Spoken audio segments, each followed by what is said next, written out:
This is my comparison of the American and German endometriosis guidelines, and this is my first part, and then there's also a second part with a conclusion.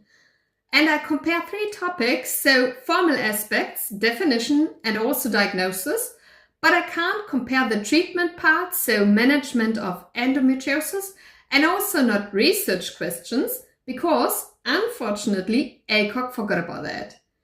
And I start now with the formal aspects of the American Endometriosis Guideline. Its title is the Clinical Practice Guideline No.11 Diagnosis of Endometriosis, and this document replaces the Practice Bulletin No. 114 Management of Endometriosis 2010 and the Committee Opinion 760 Dysmenorrhea and Endometriosis in the Adolescent 2018. It is by ACOG and it applies to USA. It was published in February 2026 and 3 authors worked on this, and it comprises 17 pages including 5 pages bibliography, and I guess the period of validity is not mentioned. It is not completely evidence-based because there are an example what ACOG calls good practice points, which are just consensus-based.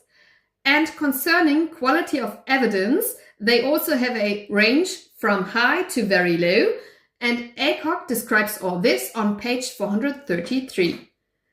Very worrying is that ACOG does not consider this guideline as standard of care.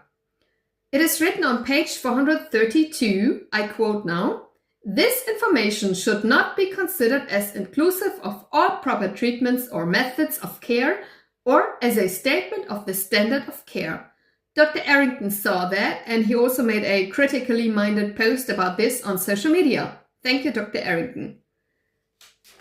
And now we're coming to the formal aspects of the German Endometriosis Guideline. Its title is Diagnostik und Therapie der Endometriose, which might be translated as Diagnosis and Therapy of Endometriosis. It is written on page 22, that I shall translate it like this.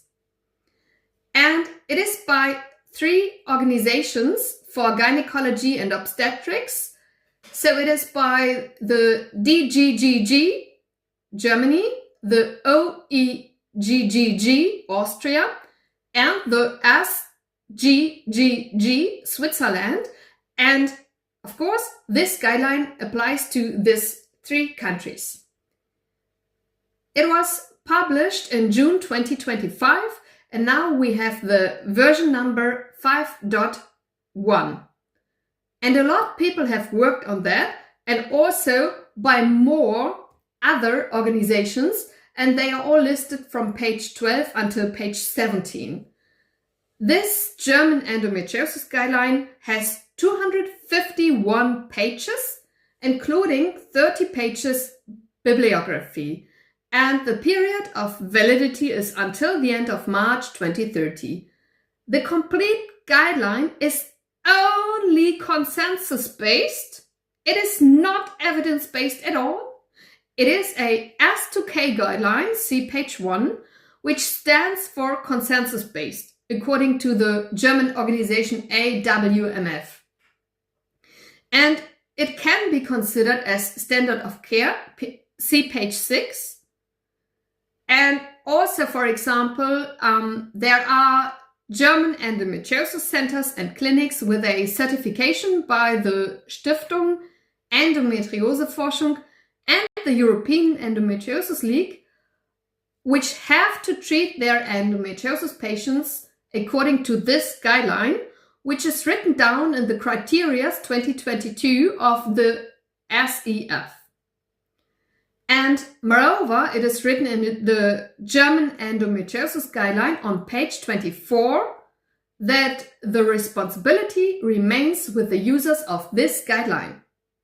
Coming to the definition of endometriosis, and again we will start with the American Endometriosis Guideline, ACOG writes on page 432 that endometriosis is chronic, inflammatory, and endometrial-like tissue outside the uterus, and that it is a full body disease which can affect multiple systems in the body.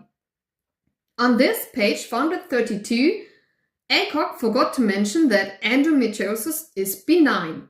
They only mention this benign on page 437 concerning an observational study and ovarian cysts. Moreover, ACOG says about the origin of endometriosis, I quote now, "The pathophysiology of endometriosis is not completely understood. No single theory to date can explain all endometriosis subtypes or pathologic aspects of the condition." This is written on page 435. And concerning the visual appearance of endometriosis, they say that it's highly variable, which is written on page 443, for example, concerning color. The German Endometriosis Guideline defines endometriosis as chronic and inflammatory, see page 75. So far, so good. And then on page 86, they mess it up completely because the Germans write on page 86 that endometriosis would be endometrial tissue, which is really, really incorrect. Incorrect. Because endometriosis is not the endometrium.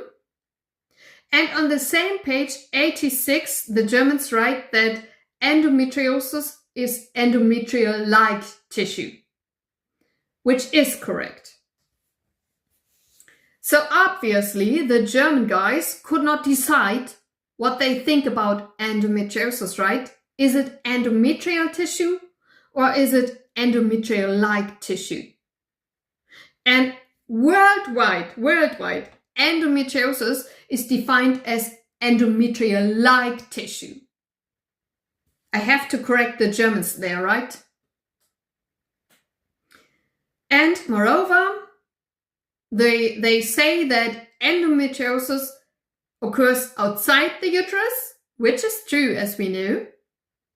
And then again, the Germans mess it up again because according to this German endometriosis guideline, adenomyosis is also a subtype of endometriosis. So thus they also define endometriosis that it would occur inside the uterus. But this is not true. So worldwide, endometriosis is defined as a disease outside the uterus. See, for example, the American, the Australian, and also the European endometriosis guidelines. Endometriosis only occurs outside the uterus. And according to my opinion, the Germans really have to do better concerning this. So, coming back to this German endometriosis guideline, they say on page 75 the following, that endometriosis is a complex multifactorial disease which can spread across organs through infiltrative growth, and that it is a benign disease. And in addition, they say on page 76 that the cause of endometriosis is still unknown, which is true. And it is also written in the German endometriosis guideline that endometriosis can have different colors. See, for example, page 164.